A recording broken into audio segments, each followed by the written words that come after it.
afternoon, everybody. Friday afternoon after family reunion. I think we are now live. I'll give you guys a second to jump on. If you guys want to post in the comments as you're jumping on, I see we have one whole person now. Jump in the comments and let us know whether you were at family reunion and you have ahas that you're going to share with us also, or whether you're hoping to just get our ahas because you could not make it to family reunion. And we're going to go ahead and just get started. I know a lot of people are listening to these as, oh, you see my dog in the background. Sorry about that. Are listening back. So let's introduce ourselves. I think you guys probably already know me. I'm Christy Grossman, the owner of Ops Boss Coaching. This was my 12th family reunion. I thought it was an amazing family reunion, even though I experienced a lot of it from my bed since I had a fever, but thank God for live stream. So I got all the main sessions as well. So let's go around and introduce ourselves because we have some new guests joining us today. So Katy, you want to introduce yourself? Hi, I'm Katy Haluch. I work with the Selma CC team in Florida. We service Jacksonville, St. Augustine, and Fernandina, so it's probably about an hour to an hour and a half stretch north to south. Director of Operations, if I didn't say that, I've been on the team for about 2 years, a little over 2 years. I started as a TC for a year, and I've been in this operations role for a year. So. Awesome. And was this your first family reunion?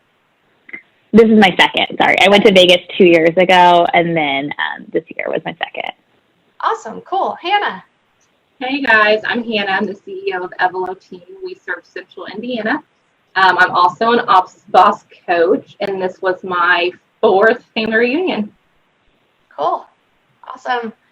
Courtney. I'm Kourtney Sanders. I'm the Director of Operations for the Burnett Real Estate team in Gig Harbor, Washington. So we serve like everything up to Seattle and below. So yeah, like a 45-minute, 50-minute radius around us. And I've been with the team since June of 2018. So almost 2 years this summer. And this is my second family reunion.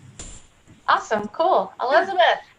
Elizabeth Gilbert. I am the COO of Ron Henderson and Associates in Kansas City, serving the greater Kansas City area. This is my 4th, 5th family reunion. I've been to a few. I know, it's hard to count. I literally had to use my fingers to count when I was trying to figure it out. So sad but true. So you guys who are listening, I want you guys to post in the comments too. I want to know, were you at family reunion? If so, which one was it? Or are you just joining us to hear what our ahas are? Because we want to have a conversation today. We're going to share some of our ahas, and then we want to hear your ahas too. So we maximize the opportunity here. So let's start out with, okay, family reunion is about so many things, right? It's about the learning, it's about the community, the networking, it's about KW, it's about technology, like so many things. What was your favorite part about the experience? Whoever wants to jump in, I'll let you just guys jump in and answer that. For me, it's the energy. Like, living in your little bubble back home is very different than the massive experience that is family reunion. And while I didn't go to all of the main stage stuff at the main stage, we watched it in like the breakout live stream sections because it was way crowded in the main area. That was the first place that we went to, and my client care manager, this was her first year going, so I wanted her to have that experience of what it's like to be there. And that was like completely, I don't know, it's almost like going to a rock concert where it's just high energy, a lot of thumping music, and then Gary comes out on stage to Back in Black from AC/DC, and it's awesome. And I am inspired to go get my own walk-on music. Not sure what it is yet, but it's coming. Oh, that's awesome. That's going to be a whole Facebook Live where we all talk about our walk-up songs. That's exactly great. That's awesome. What about the rest of you? What was your favorite part of like the whole thing? For me, it was definitely the energy and the community as well. There's just something amazing about being there with all those people. And it always is so crazy to me that with thousands of people, you can be in a crowd and you always find someone that you know. So it just kind of feels like you're back in like school again with all your best friends. Yeah, it's cool. It's a very appropriate name. I thought family reunion was like really weird before I was part of it, right? But it really is like family because you see people that you don't see all year long. So I love that. What about the Hannah? Well, that's exactly what I was going to say. I think this year was the first year I really understood the name family reunion because each year you meet some people, and this year I approached it more intentional through Christy. That was one thing you said to me. It was like, maybe it's not about the sessions, but about who you're meeting. And so one, just re-engaging with relationships I already had, but then just kind of forcing myself out of my comfort zone to meet more of my types. Like one day I sent out an email and I was like, hey, who wants to have dinner? And 3 other ops people showed up. And I would say like, one, we are friends now. And then 2, those are further relationships to just keep having. So I think that was so important to me. I'm such a nerd, so I love the classes. But to look at that about, okay, who are these people that can just be really intentional in building into me and vice versa over the coming months when we're not at that crazy, awesome high is really a good takeaway. Yeah, I love that. I agree with that. Katy. Mine's actually kind of piggybacking off of Hannah because she was super intentional with me, which gave me the drive for that because I got to meet Elizabeth and Hannah, who I see on the Facebook page, and then I got to like really meet Stephanie. Granted we were in line, but just being really intentional about making connections with people who I see online and putting myself out there because I'm not necessarily that person. And so, just speaking off of what Hannah said. She did reach out multiple times to me, and it's so crazy hectic there. But if you are super intentional, I think that that's one of the biggest things going into that is making sure that you do everything you can to meet the people that you want to meet. So you mentioned Hannah's name a couple of times. So we just had drinks right after, before dinner, because we couldn't do dinner together. So we were just, okay, well, let's just go grab a drink just so we can chat. And some of my takeaways from that was from just that little happy hour that we did. So that was the biggest thing for me. If you guys are listening to this and you haven't been to family reunion before, reach out to any of us. I know any of us on here, and that's what really the Be a Boss group is all about, right? Is networking and finding your fellow people, even if you don't know each other. It was great. I love, I think Rebecca Vanderkolk posted one morning and just goes, okay, I'm getting out of my comfort zone. Who wants to go to lunch? Those are sometimes the best conversations. So now let's circle back because I know I challenged all my coaching clients and many of you probably did the same thing. What was the one thing that you either are going to implement or maybe you've already started implementing? Like what was one takeaway that you had that you're executing on? Who wants to jump in on that? So I'll go really fast, but I have 2. One being from Hannah is an education fund. She just started doing that. So it's $100 for every million that your agent sells. And so we're going to go back to last year and start that for this year because I really would love to see more people at Family Reunion next year. So just that one's my other quick little one because I just love that and I had to shout that out. But the other one I actually met from a rainmaker who was just sitting behind me in one of the sessions. And we just got to talking and he showed me this like website app that he had for all of his agents that one of his admins created. And it was just a WordPress website, but it was super basic, which is what the agents need. And it just had like all of their submitting forms for like new listings, buyers, things like that. And it had all of the team stats in one location. It had the team phone list in one location. So I just thought that was super, super awesome. So I actually hopped on a call with his admin yesterday. She gave me a walkthrough, did the screen share with it, and just, it's a WordPress. She had someone set it up. So I'm kind of getting the ball rolling on that, which I'm so excited about. I love that. I love both of those ideas. I didn't know about that, Hannah, that you guys had that education fund, but somebody I had dinner with is doing the same thing. I love that, investing in your team, because that'll pay off big time. Mm-hmm.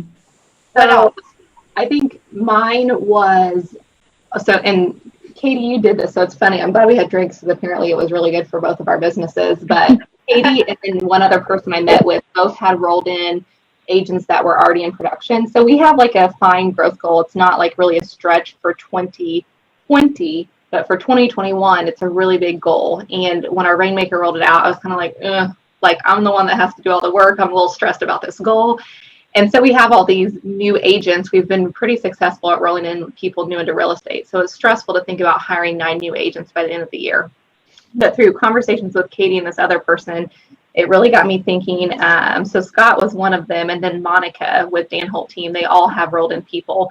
And really, that we have a great value proposition as a team and as part of KW for some of these producers.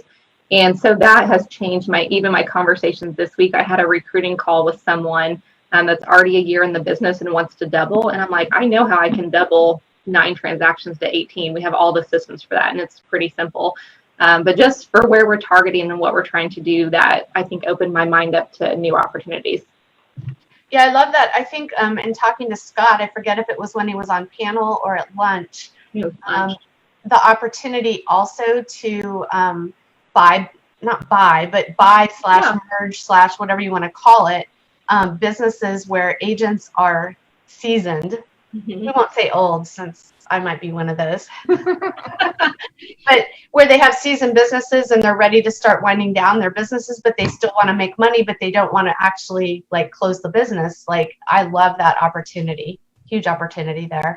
And that's how Katy's person was, right? Katy? Yeah. And I mean, we want to get like 20 more of them, which gives me it's going to give me ulcers, but it is good. There's definitely a transition period, but she has like a 3-year retirement plan. I don't think she's going to retire, because it's actually kind of cool, because they actually ramp up their business because they have so much more leverage than just the one person. So don't go into it thinking that they're actually going to retire, because they probably won't. That sounds like win-win. I love that. That's exciting. Yeah. Very cool. Mm-hmm. Cool. What else? What other I can't talk. What other things have you acted on? You know, there was not a session that I went to that someone didn't say something about the 411. And while I keep a good one for myself, I haven't asked the rest of the team to do that at a high level. But even the panel that Katy's lead agent was on, Cece, said that the 411 saved her business. And I'm like, okay, so every time I heard 411, I wrote that down. And so that's something that now we're going to go back and implement. Like, I don't even care if I have to drag them kicking and screaming. We're doing this, right? Because I know how important it is to me. I know how much it helps me. But the rest of my team just never bought in. So that's part of my vision, is giving them the vision for what to do with it. We just finished the one thing. And now I want to ramp that up into, okay, let's actually do this. Let's implement. The 411 will be your one thing. Yes. Yep. Love it. Good. We'll hold you accountable and ask you to report back to us, because I think a lot of people struggle with that same thing. Absolutely. Awesome. Courtney, what are you going to be implementing? Yeah, my thing was that kept coming up was just to do it. Like, to do things and to not wait and to stop preparing. So I keep having that like running in my head since I've been back. So I feel like I've been super productive, though, because even if it's a task I don't want to do, I'm just doing it and getting it over with. So I'm like, wow, I've done so many things. That's awesome. So stop getting ready to get ready to get ready to get ready. Yep. Just do it and don't think about it. I think that's good, especially for those of us who are perfectionists. Right? Yes. Exactly. Any other like things that you're taking action on before we move on to like some of the sessions and the ahas? Anybody else? No? All right. So do we want to start with the ops breakouts, or do we want to start with the general sessions? Where do you guys want to start? Maybe we should start with the ops breakouts in case we kind of run short on time. Let's do that. So we had, I think there were 4 of them actually. I facilitated 3 and then there was a 4th. So Monday morning, we started out with powerful partnerships tips from the C-suite, which was 2 teams, their CEO and their COO. So we had Sue Adler team with Sue Adler and Scott Schumann, and we had Anderson Hicks group with Sean Anderson and Stephanie Brackett.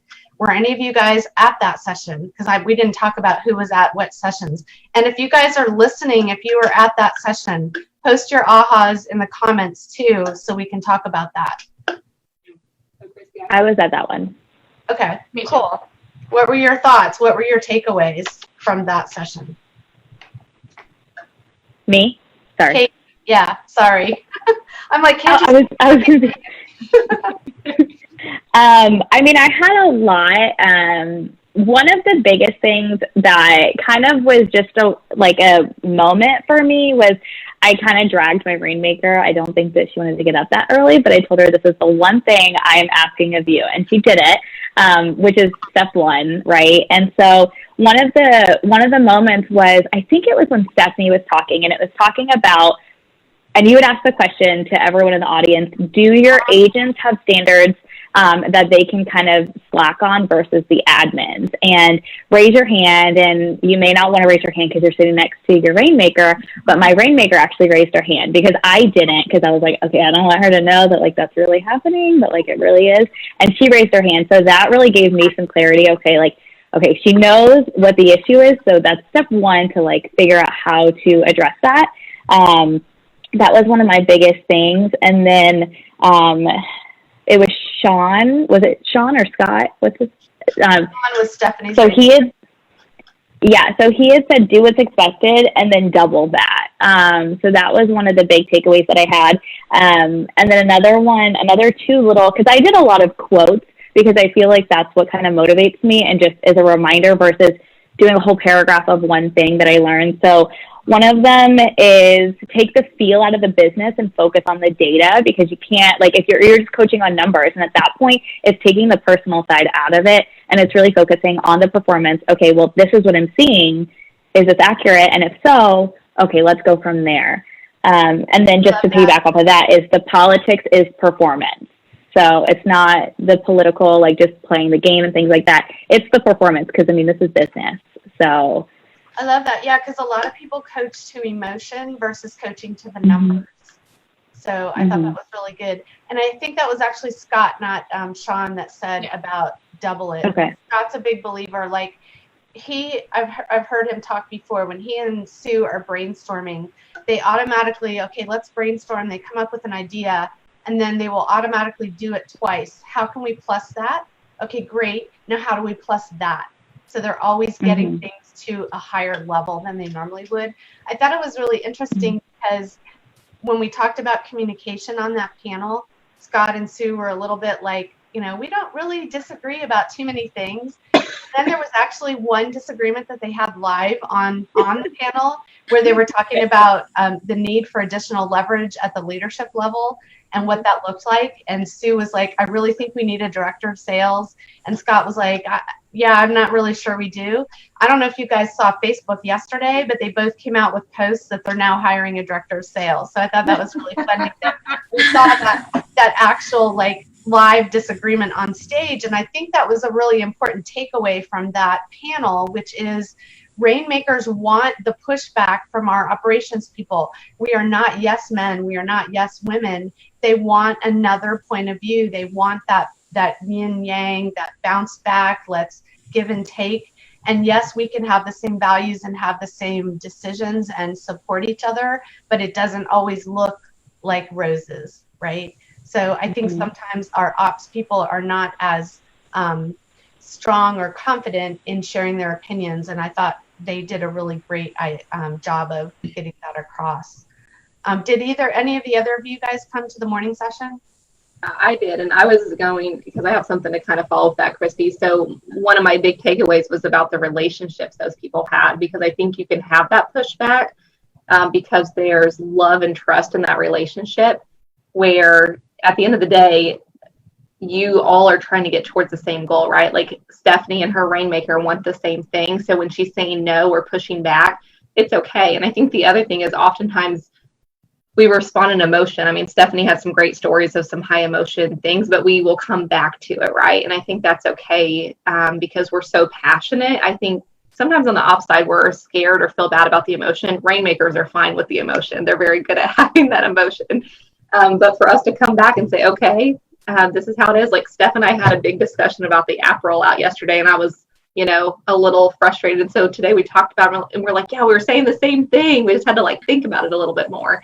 So I think that relationship's invaluable, and that's what I saw with those two groups, because they've been together for so long. Yeah, so it was interesting to talk about developing the trust, and I think that was kind of a theme across a lot of the panels, that what I heard from a lot of them was it took a year, sometimes it took 2 years kind of to get to that point, and I think sometimes we struggle in that initial year, but that the trust, the direct and open relationship is the key to the success.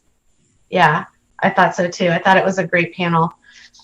Anything else? Anybody listening have any other let's see. Taylor says, I love that they do at Stephanie and at Sean in their phone notes for non-urgent communication and wait to share in their one-on-one meetings. Mm-hmm. Yeah, so she does that actually in her to-doist. So every time she has something she wants to talk to Sean about, she just keeps it on her at Sean list, and then they sit down and reel through them one at a time over 15 minutes really fast. That was a good tip, so that you're not interrupting each other all day. Was that the panel where she said about Marco Polo? That was the last panel. Oh, that was the last panel. Okay, we'll wait for that. All right, so anything else on that panel before we go to the second ops panel? The once a quarter offsite to cast vision, I thought was really good. I know that even in my conversations with my rainmaker, Ron, this morning about planning for the week, along the lines of the 411 planning for the week, I tend to not do a lot of, but then I get into the office and I can't think, because when I'm at the office, all I know is to do. Like, the office is a place to take action. It's not for me a place to have a big vision. I usually do that at home in the evenings and weekends, which is funny because I think it was Scott that said being a COO is a lifestyle, and that it's not just a 9-to-5 type of job. And for me, it's not. I work 9 to 5, but I'm often thinking and vision casting and thinking ahead evenings and weekends when I have more free space and free time. And that was just fascinating. So yeah, that was a big one for me. Yeah, I love that. So leadership offsite quarterly versus just once a year. Yep. And that can be as simple as just doing lunch out or whatever. Right. I agree. Getting out of the office with your visionary is really, really important. And I thought that was interesting, too, to hear the lifestyle comment, because I think we saw both sides of that on the various panels, right? So there's no black and white on what the role looks like. There are many of us at the high level that are kind of plugged in 24/7. And then there are some that have figured out the balance, counterbalance. I don't like to call it balance because it's really not balance, but some are better than others at that. So I think it's all about expectations. What are your expectations? What is your rainmaker's expectations? Are you on the same page? Are you in agreement with that? Sometimes our businesses grow and change, and we have to revisit those expectations because the business changes and needs different things. So I thought those were great conversations. Okay, so let's move into the second one. So the second ops panel. And I'm so sorry, I don't know if any of you guys listening had this happen, but we had about 200 people that could not get in.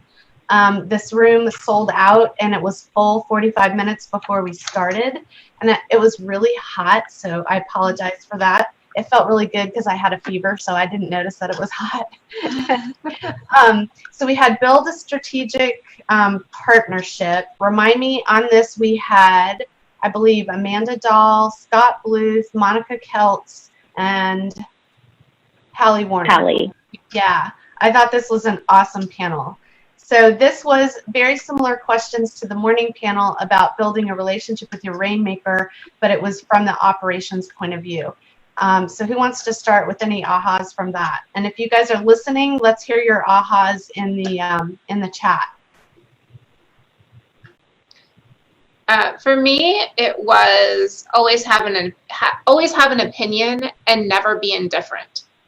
Like, your contribution matters, even though you think, oh, I don't know anything about that. Well, you know how your rainmaker thinks, or you know in what direction he wants to go. And based on that information, you can have an opinion about anything that he or she wants to implement or is thinking about. Like, always have input, because they don't want to do it alone. They need you to bounce ideas off of, but to also reflect in an intelligent way. So don't hold back. Like if you have something to say, or even if you don't think you have something to say, give your input, because you're not just sitting there without any thoughts at all. So speak your mind. Yeah, agree. What else? What other ahas? I know, Katie, you didn't make it in the room. Oh, no, Kourtney, you didn't make it in the room. I was there. You were there? Okay. Anything you want to add? I mean, I have like 4 pages of notes. So that was the greatest part of the whole trip, I think.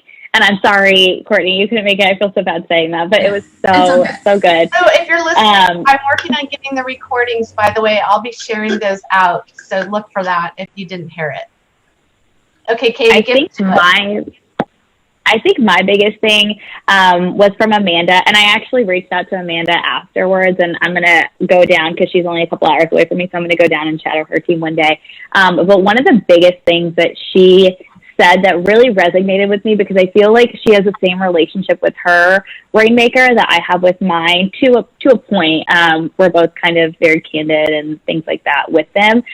So one of the things was that they're essentially trying to train you to be a CEO if that position ever becomes available. And so she realized after she started taking things that a CEO would do, she started taking them and realized, okay, I don't want to be a CEO, but these are the things that I've taken and I've mastered them and I really enjoy them. So it's kind of like two smaller CEOs joining together to be one super, super powerful one. And that really resonated with me because I don't want to own a team. I don't want to run a team. I don't want to become an agent. I don't want to be like selling with Katie is what I mean by running a team. But I really love my position running the operations side of it, where she enjoys the sales training of the sales agents and things like that. That's not something that I necessarily want to do because I haven't done it. So maybe I would one day, but I really want to take it and run with being essentially the CEO of the operations side. So making that a COO position, which I think was one of the biggest themes across the board for me, was just talking about opportunity. There's so much opportunity, and you're not always your rainmaker. I think Amanda actually said this too, is that it was either Amanda or Hallie. You're not always given the opportunity from your rainmaker. So you have to give yourself the opportunity, I think is what she said. So present opportunities and see where it goes and see where that takes you. So saying yes and being willing to step up where needed to become that joint force to be even bigger, better, and stronger. Yeah, I love that joint force concept. If you guys haven't read The Founder and the Force Multiplier, which was written by Hallie Warner and Adam Pergenrother, Hallie talks a lot about that too, that they're basically, she's not a COO, she's not, an operations director. They are the CEO in 2 bodies, like one role in 2 bodies. And I think Amanda talked about that too on there. Mm-hmm. And I loved that concept too about opportunity, that we're not waiting for our rainmaker to just hand us opportunity. We're not passively sitting for opportunity, waiting for it to float by and just everybody says seize the opportunity. Like let's create our own opportunity. Let's bring things that will grow the team and in the process grow us at the same time. I love that you reached out to her and that you're going to go shadow her. That's fantastic. That's good action. Yeah, I already texted Cece that night. I was like, just so you know, I'm going to take a day. I'm going to go down to Tampa. Might go to the beach one day, but I'm definitely going to go and hang out with them for a day. That's fantastic. That's awesome. What else? You said you had 9 pages of notes. One of the things that I had from that, because like I said, I really, I go off of quotes and then I kind of dig deeper going afterwards so that I'm not just sitting there writing the whole time, which I'm still doing. But I did write down all of my book recommendations. And so I really liked, I think it was Hallie that does it, because we do a daily huddle every day, and it gets really redundant. And so she did, one day is reporting listings, one day is reporting buyers, one day is reporting contracts, and another day is for closings. So breaking it up so it's not just like going through the motions, really being like, okay, Mondays is this day. So it's like, okay, you get super praised because how many listings are we going to have to go live this week? So I really liked that. I had someone said, I kind of tried it in the last one, but my job is to make them faster, better, stronger. and then they can make their role as big as they want it. So again, going back to the opportunity, because like I said, that was just the constant thing that I was noticing, is just our job is to cast the vision of opportunity, and just within ourselves, our rainmaker, and then all of the other admin that you have on the team if you have multiple, and also the agents, because it's not just growing the administrative staff, but it's also growing your agents to director of sales or whatever the case may be. So just really being that light of opportunity and just constantly having that was one of my big things. Yeah, I love that. And about then, casting yeah. vision. I think we forget, some of us, like Elizabeth, you were talking about earlier, like we're the doers. We do so much doing, but casting the vision is a really important part of our job as leaders on the team as well. So I think it was Amanda that talked about that. And the faster, bigger, stronger, like that's such a great definition of what our role is in terms of our rainmaker, right? What can we take off their plate so they can go faster? What can we put into place in our system so that we can grow bigger? And how can we get stronger? I love that. That was fantastic. Hannah, Yeah. what all did you have out of this session? So I think a lot of what I heard was about how we manage the rainmakers' communications to us. And that was important to me, not just for my own. I've worked for, even in corporate, an owner who was very similar to what, we would think a rainmaker is, where they just are kind of like a tornado, come into the office, brain dump, leave. So I even thought about for my staff, how am I helping them with the communication? So I think it was Amanda that talked a lot about this, but training them around priorities of 1, 2, or 3, where 1 needs done by the end of the day. And if you have a 1, you say, okay, here's what I'm doing currently. Do you want me to stop this and do this item, or do you just need it by the end of the day? Really just to give them that control of having things that are urgent. Then 2 is in the next 2 to 5 days, and 3 was in the next 30. And I think that's a great way to ask, because I often don't ask and I just assume because it's communicated as urgent, but it's not really. If I position it that way, she's going to say, no, it doesn't need done right away. So I think that was valuable. And I think that they were talking about, we have all the conversation about like the tech and how that was communicated. But what I really liked is a wrap-up email to say, hey, I heard you say X, Y, and Z. Is there anything I'm missing? Because I think that also gets back to what was the message and what was intended in communicating that. And then I think the last big one I had was take my ego out of it, focus on what she's saying and repeat it back. So taking that ego out, I think it's so easy to take it personal and get frustrated and whatnot, but it's not about me, right? Whatever that rainmaker is saying to us is about some end goal, which is probably to grow the business, which is also what I want. So if I forget about my feelings and just say, what does she need? And then communicate it back, then we all end up on the same page at the end of the day. Yeah, I like that. I think it was Amanda that talked about that. What I'm hearing you say is, and repeat it back, and realizing that sometimes when you repeat it back, it's totally not what they were trying to say. So you nip that communication gap right in the bud versus going, a week and being upset about something that really wasn't what they meant in the first place. I thought that was a really great tip. This was a really great session for seeing the partnership from the admin side. And Christy and I talked about this, that Hallie speaks so fast, just because that's probably how Adam's brain works. And she's adapted herself and how she thinks and her behavior to match his strong personality. Same with Scott. I think that if, Jeff is out there just throwing punches left and right, and Scott's like, deflect, deflect, deflect. And like, he's just gotten really good at that, of matching his personality style to a strong rainmaker. I think that's part of our job too, is understanding how our rainmakers like to work and being the chameleon that can match them thought for thought, action for action, and keep up and not get run over by them. I love that. Yeah, that was that was some amazing relationships to watch up there. I thought it was really good. Anything else we want to add from that second session, Build a Strategic Partnership? I'm really sad I wasn't there. I wish I was there. It sounds awesome. But going off of what you just said, Elizabeth, I've noticed recently the way that I'm speaking is so much faster to everyone on the team because they're such high Ds. And I'll catch myself at a certain point and be like, whoa, how did I just say that so fast? Like, what did I even say? which I was always taught that I could never speed up. They had to slow down, but I feel like I've broken that stereotype. That's good. Good for you. As a high D, I will say I love that. High D, I'm a super high D. Literally, after like a certain number of seconds, my brain just tunes out and goes on to the next thing. So it's like you have to power pack your message right up front, right? Yeah. It's like when you send an email.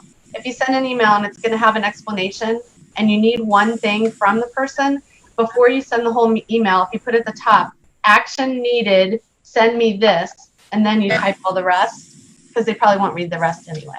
Yeah. Totally. Exactly. So, okay, so the third operations session was operations equals opportunity. It was Stephanie Brackett, Ellen Marie Foga Franchi. I probably didn't say names right. Mandy from the Loken team, and who was the fourth person? I'm missing somebody.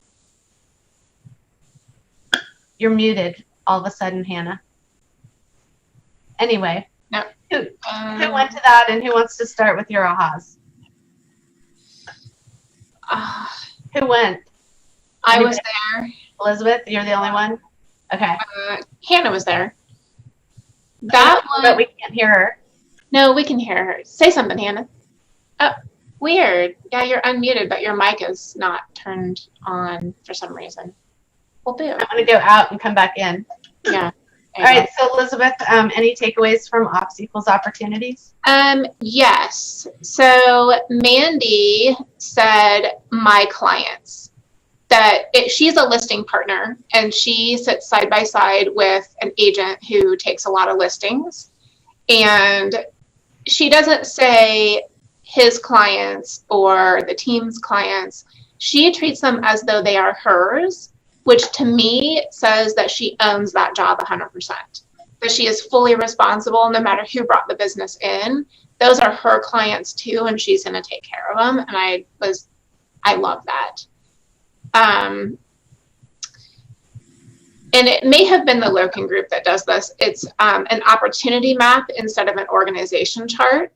Oh, that was Ellen Marie. Ellen Marie, perfect. Love that.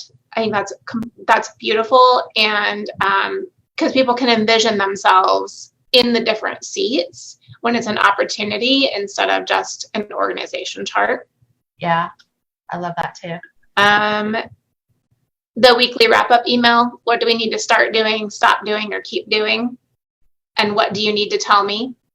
That last question I think is huge, because that's an opportunity for the people on your team to tell you something good or bad that happened during the week that they may not normally share with you in a conversation. But if you, especially the ops people, if you give that to them in an email and allow them to express themselves. Yeah, I like that. So she's done that, and what she said was she does it every week, and some weeks she gets nothing back, and some weeks she gets responses. But when she gets responses, it's important information. Yeah. So it's a once a week survey out to everybody on the team. Yep.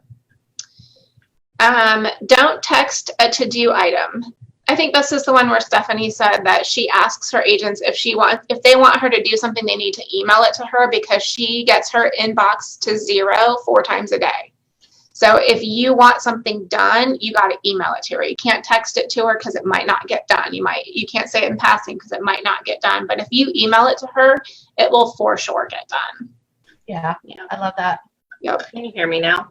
Yes. Yes. Okay.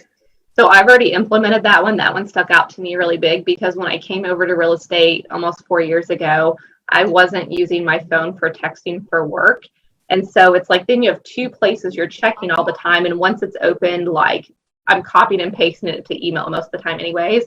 And so I was glad to hear her say that, because I'm like, I control the communication. I just need to get bossy and tell them. And so I did yesterday. I was like, okay, you can email that to me and then I'll make sure it gets done. So I'm making a promise to go with that so that it's positive, but just reminding them, like, this is the way we're going to communicate. And then also on my side, I've gotten into bad habits of texting stuff to our admin team. And I'm like, I'm going to stop and be a leader and only email things, because I should have the same expectation that I'm helping them not forget and lose things by texting it. Yep. Yeah. We're on the same page, because I did that same thing to an agent today. She's like, can you do blah, blah, blah with an open house? And I'm like, yep, email it to me and I'll be happy to do it. She's like, you got it. It wasn't even a contention. It was just, okay. Yeah. Yeah, we have so much information coming at us from so many places, right? We've got Slack and we've got Facebook Messenger and texting and voicemail and email. So yeah, I think doing that helps you transition from being efficient to being effective. Yeah, right, for sure. So I love that. I loved Mandy on the Loken team talking about how she sets up her partnership for success with the agents that she works with right up front by doing the expectations conversation. And I think she said love languages and how do you want to be communicated with. Because we often do that with our Rainmaker, but I haven't heard a lot of people talking about their ops people doing it with every agent on the team and really being a partnership from day one of working together. She talked about, I think she was the one that talked about, or maybe it was, now it might have been Monica. I don't remember. It's all blending in. I had a fever, so it's all over the place in my head. But they talked about one team, one language, and really being on the same page that way. I thought that was great. Yeah. One of them said too, they said, did we fail the system or did the system fail us? And I think that's helpful. Yeah. Did you already say that while I was off? No. Okay, good. I just think that was helpful to think through because I think sometimes a lot of times assume that the agent's just not following the system, but Steph, my Rainmaker, has even said to me before, well, it's not easy or it's not intuitive. So that means the system's not working. And I think we have to always consider that to say, can we make it work better for the recipients that we want to follow it? Yeah, I love that. I think, Katy, Katy's in the midst of implementing some new systems. So I think she did a good job. We talked about seeing if there were people on your team who were influencers. When you're changing your systems or updating or trying something new, have them be your beta testers. And once they have embraced it and love it, they will help sell it to the rest of the team. So I think, Katy, you tried that in the last couple of weeks, right? Yeah, so my one thing I'm working on right now, and I thought I was making progress, and then I learned so much more, and I'm like, okay, no, I'm going to start back at zero. So Christy, that's what we're talking about on Monday. But I started using job forums for referrals, and I have the agent actually that merged with our team. She typically, the last year before she joined, she closed 80, just herself, I believe. And so she is 80% referral based. And so I was like, okay, I've got to create a system because now she'll send me 10 referrals in a week and I can't keep up with it. So I'm like, okay, I have to figure this out. So we did the job forums and she just came in one day. I was like, hey, give me 5 minutes, sit right here, tell me what you think. And then what do you want? I think the biggest thing for that is, because one of my other takeaways is to dilute your D. Sometimes when you're talking to people, and Christy, I'm sure that you understand that from me. So I had to dilute my D and just be very open to and receptive to changes because I get really defensive sometimes. I'm like, no, this is good. What are you talking about? So I just came from contribution and I was like, okay, what do you want to see change? And she absolutely loved it. She sent me like 20 job forms in the last 2 weeks. And then she's gotten everyone else onto it because I'm starting to utilize that for new listings, buyers going into contract, price changes. And so some other people are a little bit giving me a little bit of pushback, but she's like, no, guys, try it. I promise it's really great. And coming from her means a lot, honestly, because she was the one that wasn't embracing the systems that we were creating because she was so used to what she had. I love that. I thought that diluting the D, I forget who was talking about diluting the D. I think we all have to do that because I think what happens with our discs sometimes is we want everyone else to adjust to us because we go, oh, I'm just high D, or oh, I'm an SC or whatever. But if we can dilute our D to come down, or if you're an SC, how can you raise your D? Like Courtney was talking about, I can talk faster, I can talk more succinctly. That's really awesome. What other stuff from Operations Equals Opportunity? Any other ahas from that last ops session? It was a long day. That was a long day. So one of the things that Stephanie Brackett said was when they're onboarding new people, she has the know, do, feel as to how they onboard people. So what do they need to know? What do they need to do, or what do we need to do for them? And how do we want them to feel? throughout the I love the onboarding. how do we want them to feel? Like Yeah. how often, if we ask that question about our onboarding program and about our client process, list to close, Yeah. like imagine the things that we would do differently. Yeah. Like we're trying to, and what was the name of the book, Elizabeth? Did you write it down? The Power of Moments. Yes. The Power of Moments is a great book to, that's what inspired her to do that. I thought that was great too. Yeah. Cool. Anything else before we move on to a little bit? We'll just, let's wrap up. So we have 15 more minutes with, like we had State of the Company. We had, well, I don't know. Did any of you guys get a Perfect Real Estate Assistant? That was another ops breakout too. No? Okay. So we'll skip that one. If you are listening and you went there, put your ahas from that in the comments. Then we all had State of the Company. We had the vision speech. We didn't have Simon Sinek. Instead, we had Think Like a CEO, which I thought was awesome. Of course, we missed Simon Sinek, but I was super excited to get the text from one of my best friends the night before going, I'm going to be on stage tomorrow. And we're like, is this April Fool's? And she's like, no. So one of the highlights for me was the new podcast coming out, Empire Builders, which we had our very first time of 4 women team owners, rainmakers on stage at the same time. And their new podcast, Empire Builders, is launching about how to have a big life, work-life balance, having big businesses, having great families, health, and all the rest of it. And I'm super excited about that. What were your highlights, you guys, out of all of those other things? Who was the gal, was she in California that was with another brokerage and they wouldn't let her build a team, so she just hired a bunch of admin? Yeah. Yes. Stephanie, is it Vicata? Yeah, something like that. That is freaking awesome. Like, it just goes to show that with the right leverage, it doesn't have to be that you have to hire a bunch of agents. You know, the ops people are seriously powerful.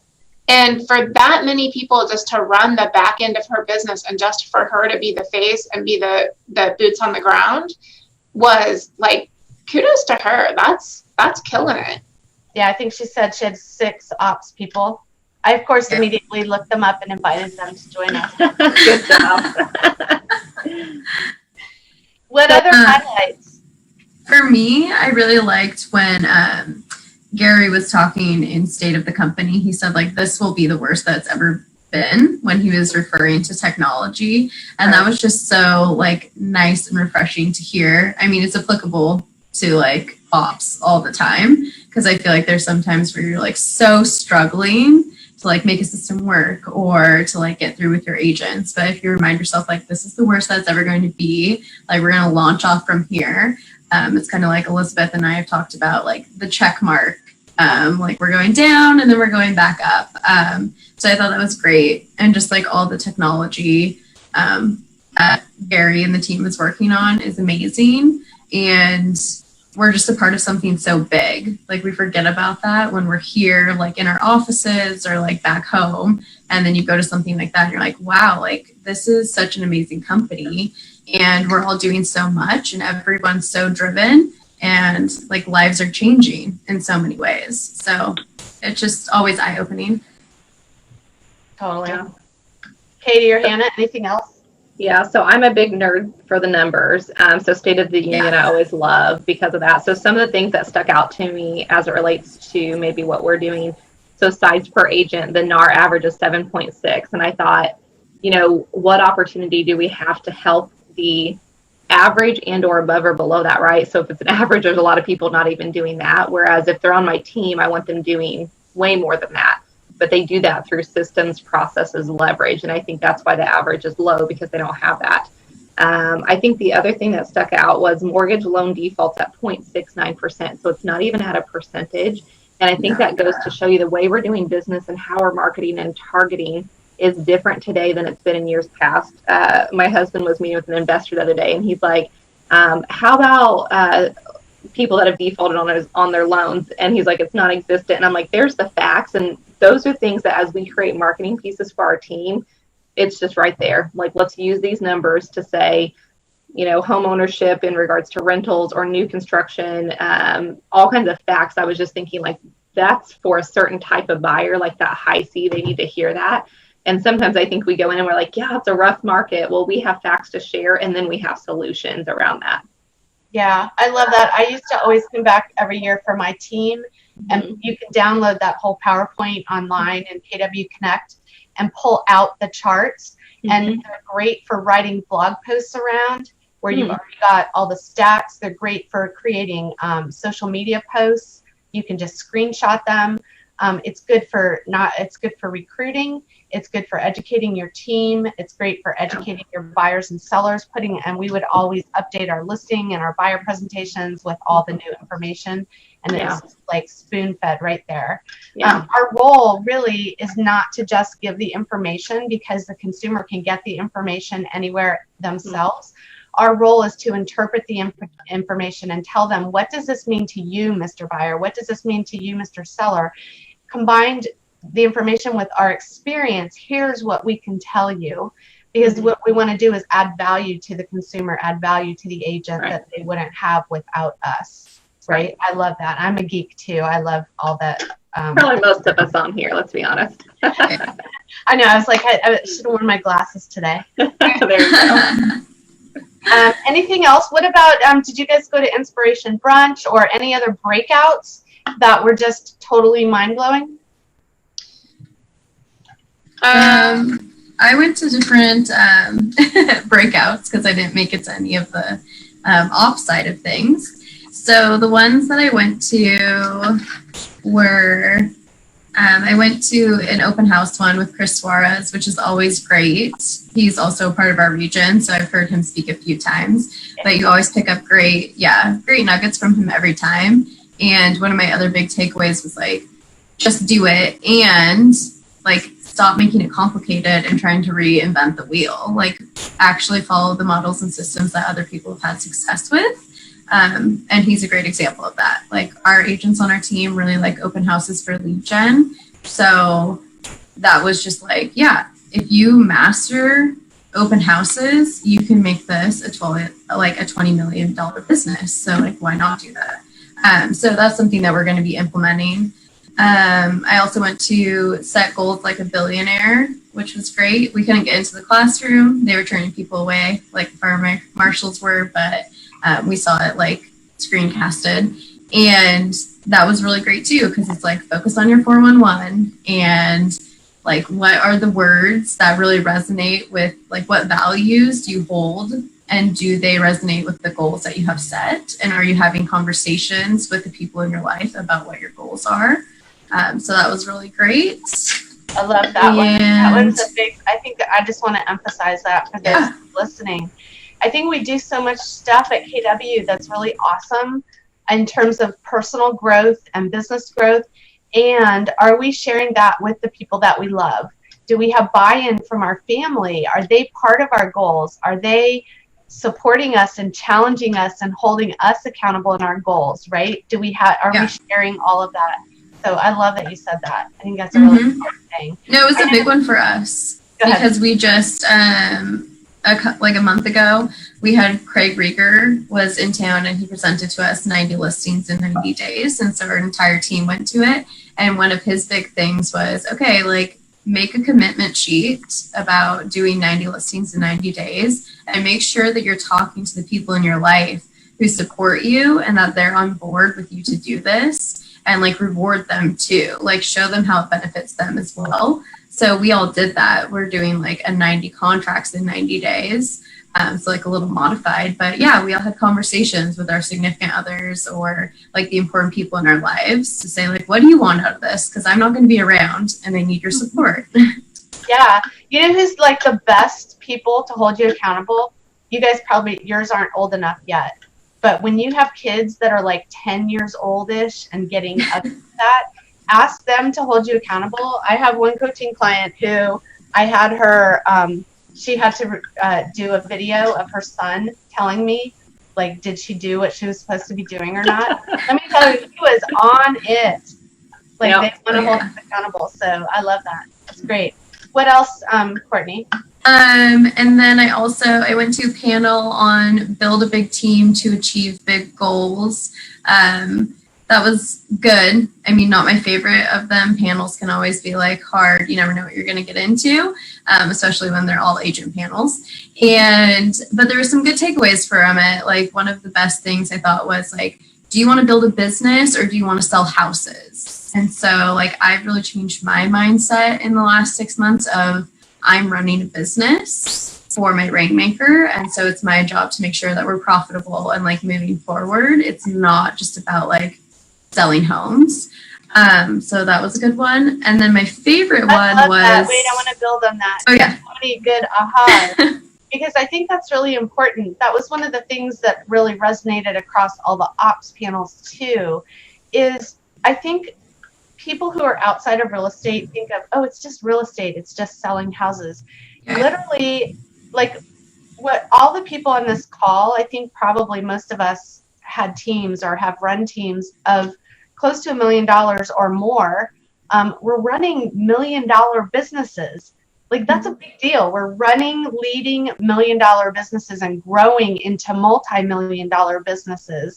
That's important. We're doing really big things in the operations role. And I think I've loved that there was a little bit of more vernacular, more conversation about that level of leadership, because that's different than being an admin or different than being an assistant. So totally. I'm glad I said that. Yeah, I mean, even when we went and heard Craig Rieger a couple weeks ago, it was like your admin people and your ops team are your success team. Like they are the ones making things happen. So it is like, it shocks me all the time when I do think about that. I'm like, oh yeah, we're running businesses. Like this is crazy. Never did I think I would be in this role, but I'm a business like owner almost. Like I'm running this thing. So I really liked that. But my favorite one was there you go. my favorite one was consult your way to conversion. It was a panel and it was really great. I felt like the agents on it were not your typical agents that you always see on other panels or that you're always seeing on the main stage. They weren't so much about, I mean, they want to do big business, but it was more like focused on the people that they're serving and bringing value and like that customer service. So it was really refreshing to hear agents who like, that's their top priority. And it's not so much about like the ego. And yeah, our whole team actually ended up at that one. We were all sitting in different places and we all took away different things. But it was by far like one of our favorite panels. I like that. Consult your way to conversion actually is probably very applicable as well to us as operations people of how we consult our agents into success. Yeah, right? It was great. Are we coming from them with a servant heart? Are we asking the right questions to compel action? Do we know what's important to them and why they're doing this? Why are they on our team? Why are they in real estate? What's important about the money that they're making? The same way we're consulting buyers and sellers. What's important about selling your house? Why is it important to you to sell quickly? All of those questions. Love that. Mm-hmm. I think you brought up a great point. I'm glad that you got so much out of the other panels, because I often hear from people, oh, there's not enough ops panels, which of course there's not. And we're working on that. But there's lots of panels that we can all go to as business owners. I call it an intrapreneur, right? We're not the entrepreneur. We don't have the risk. We don't own the business, but we think of it as our business and we operate it as if it's our business. So we're an intrapreneur building a business from within. So there's lots of we can go to. So 2 minutes left. What else do we want to share that we took away from Family Reunion that somebody else might appreciate who wasn't there? I will definitely put together all my notes on this, but the coach approach that Abe Shreve led, my biggest takeaway from that was ask 10 questions for every statement you make. So about influencing and getting people on board with what the stuff that we want to do, you can't just tell people what you want them to do. You have to ask them and ask them leading questions about what it is that they want, and then propose your solution as an answer to some of those questions. And so that's sort of my takeaway, is that when someone comes and asks me a question, my response is always, well, what do you think you should do? because I don't want to think for them. I want them to think for themselves and to put it back on them and go, what would it look like if you did that? If you did that, you know, and you made this much money off of it, would that be a success, or would you want more? Like, continuing the question. So ask 10 questions for every statement that you make will, I love that. probably blow up your business. Like, I can't imagine that it wouldn't. It causes people to think bigger and think differently. Well, and it also, I think we spend a lot of time teaching people how to do when really we should be teaching people how to think. Right. Right? I love that. That was an awesome one.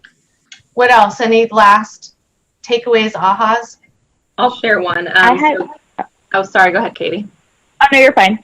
I'll go fast, then we both can go. So Katie's Rainmaker CC was on one that Elizabeth and I both attended, and Katie, about profitability.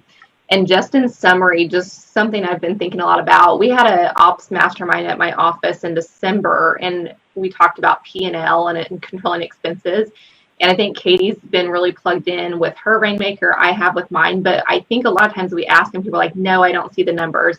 And I think it's something for us to really consider, because when we talk about making a big impact in our business, us that are high C's, that's an opportunity for us to be life-changing to that Rainmaker.